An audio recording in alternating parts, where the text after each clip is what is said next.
Night డిన్నర్లోకి ఏం తినాలని ఆలోచిస్తున్నారా? రోజు అన్నం ఏం తింటామండి, బోర్. మీ ఇంట్లో దోశపిండి ఉందా? అయితే సింపుల్ అండ్ టేస్టీ రెసిపీ చూపిస్తారండి.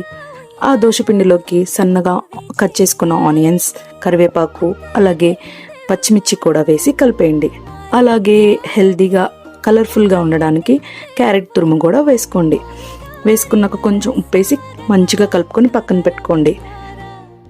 స్టవ్ మీద ఒక ప్యాన్ పెట్టుకొని ఆ ప్యాన్ హీట్ అయ్యాక కొంచెం ఆయిల్ రాసి ఊతప్పం టైప్లో పిండి ఎక్కువగా వేసుకొని దోశలాగా వేసుకోండి.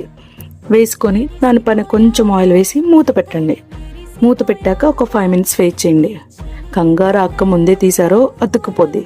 సో బాగా కాలనిచ్చి మంచిగా అటు ఇటు కాలనివ్వండి. మూత పెట్టి మంచిగా కాలనివ్వండి. అప్పుడే టేస్టీగా సాఫ్ట్గా వస్తుంది. ఇంకేముంది, మన simple and tasty uttapam ready.